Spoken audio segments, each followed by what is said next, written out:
If your tool gets a little dull, you can strop it right there on your apron while you're working. Gloves.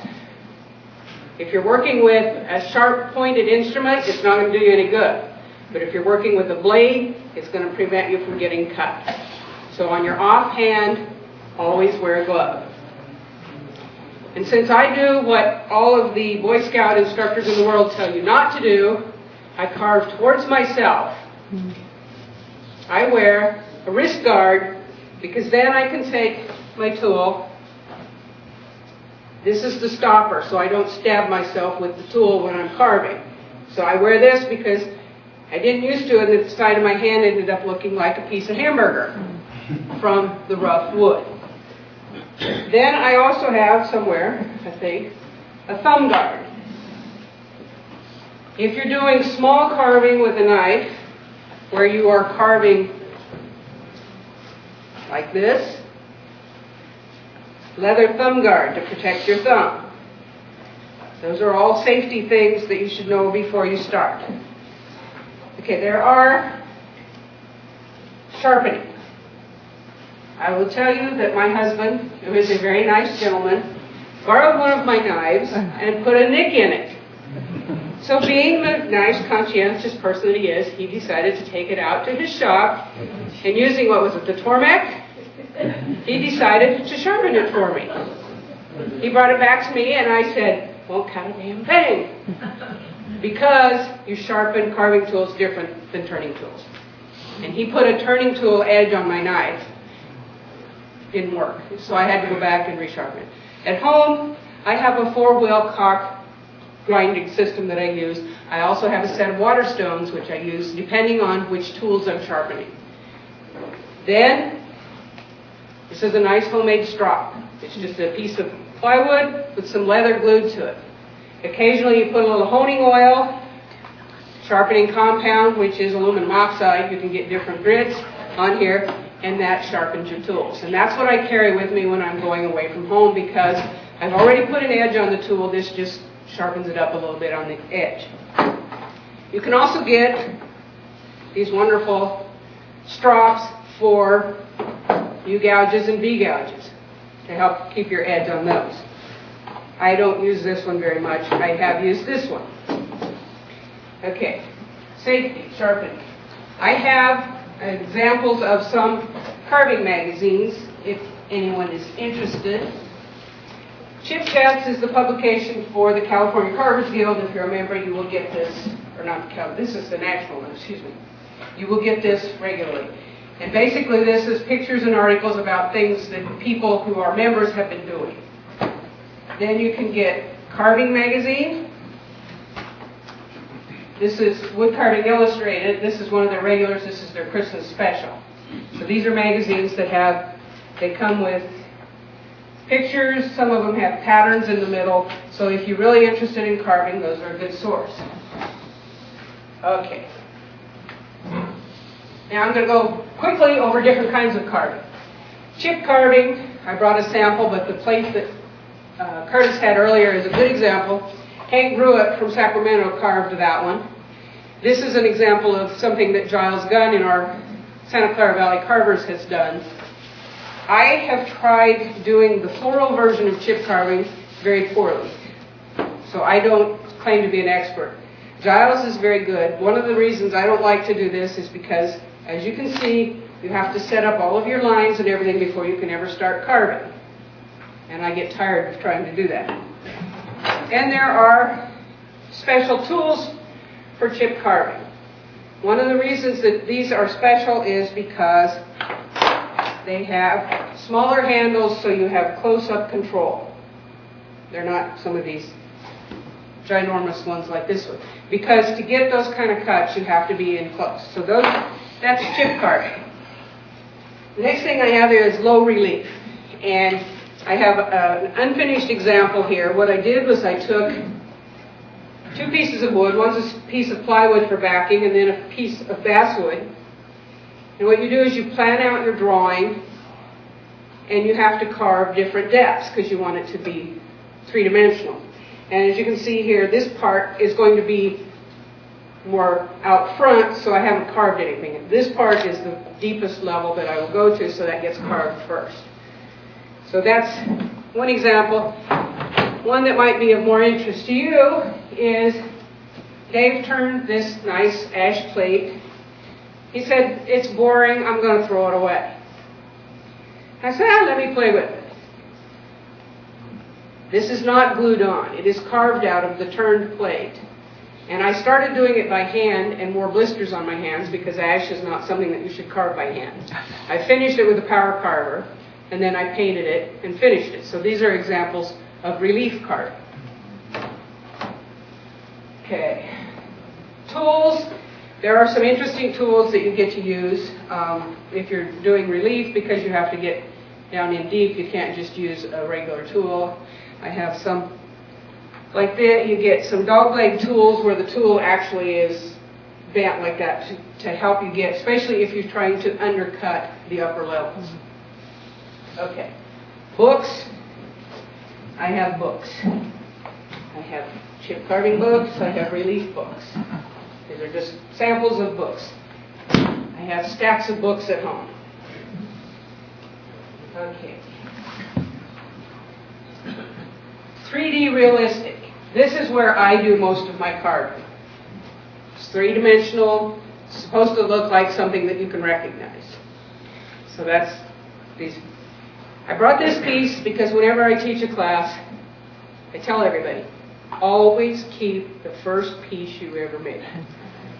Because later when you're having trouble with a piece and you say this is a piece of garbage, go back and take this out and say, it's not so bad. It's better than what I used to do.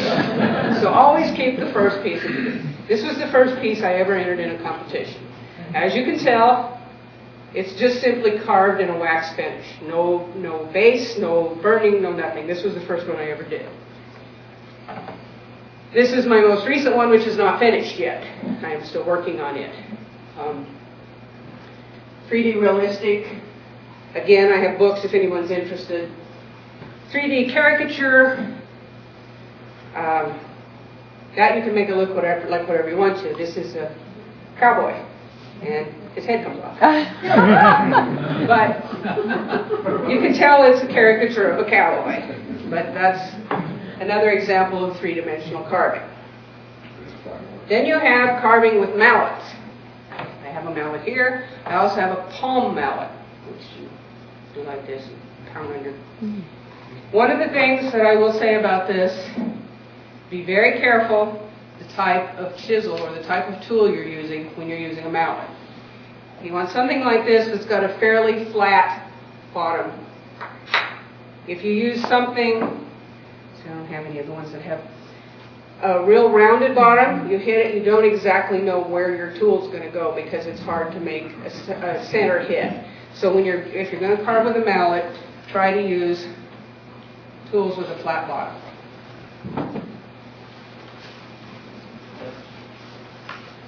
I tried to gear my presentation more to what I think you guys are interested in, so if I'm going over something quickly, I'm sorry. Power tools. I have a Fordham, which is supposedly the be-all and end-all to power carvers. This is Dave has, which I borrowed for tonight, this etcher. It's an engraver, which he has used. It also has a reciprocating carver attachment, but he used it to do piercing.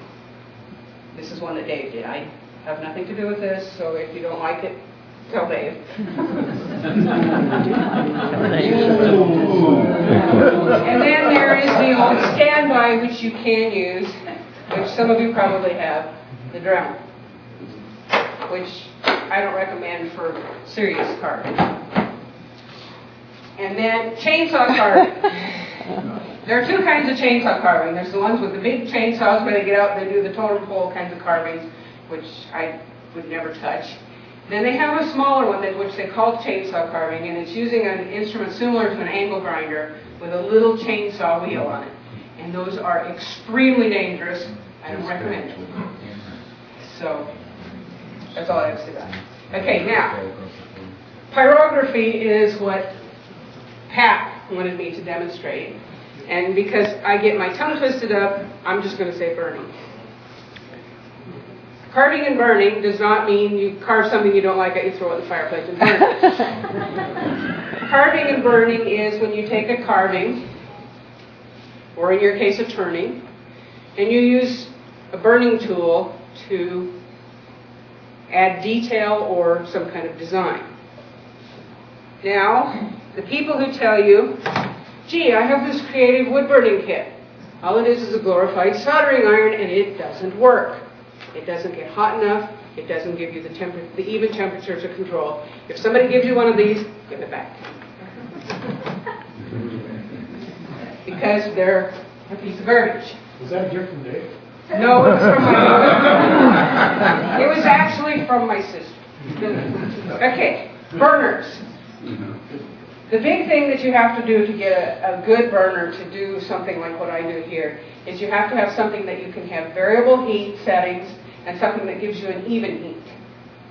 You can go with Detail Master, Razor Tip. There are several different ones. I personally like the Detail Master the best for several reasons, but I'll get into that. Other things you have to know about burning is different kinds of wood require different temperatures, and something that a lot of people don't take into consideration is what's the length of the extension cord you're using. If you're using a long extension cord, you have to really crank up the heat on the burner to get the temperature that you need. Okay, because I have several brothers and sisters who have decided that the good thing to give me for Christmas presents is gift certificates to Woodcarver Supply or tools, I have a big supply, and I have tips for my burning. Now, when I carved this piece, I used 4 tools to carve this wolf. I used 1 pin to do the burning. So I have all of this stuff that generally sits in the box at home because I don't use it. Yes. What did you use to remove the bulk of the wood? I'm assuming you started with a block of some sort, not a blank. These are prepared blanks. Okay. These where they've used a router to take it off, but there's still a lot of excess. And let's use these guys. Okay. So if somebody gave you a log and said, I want a 3-dimensional figure, you'd pull that out and you'd whittle away as opposed to the chainsaw. Yeah. Not good. Okay, not whittle. I carve, I don't whittle. Yeah. Okay, other things that you have to know before you start burning. People don't tell you this, but when you get this nice new, where's a nice new burning tip from the factory, it comes with this nice shiny tip. And guess what? That nice shiny tip needs to be sharpened before you use it. Because otherwise you're going to have these nice fat lines. You're not going to be able to do this kind of burning. You have to have a very sharp tip on your pen to get this kind of burning. I always keep, when I'm burning, a piece of 400 grit sandpaper. This is just from a Clean Spores scrap box. For 2 reasons. One, I have to sharpen the tool. The other is, no matter how dry your wood is, you get buildup. Ash buildup and stuff on the tip of your pen. So as you can see here with this piece, you burn for a little while, then you just run your tip over the sandpaper. It fixes your edge and it takes the gunk off. You see there are holes in this one. It is a vented handpiece. If you do not have a vented handpiece, be prepared to wear a glove because they get hot.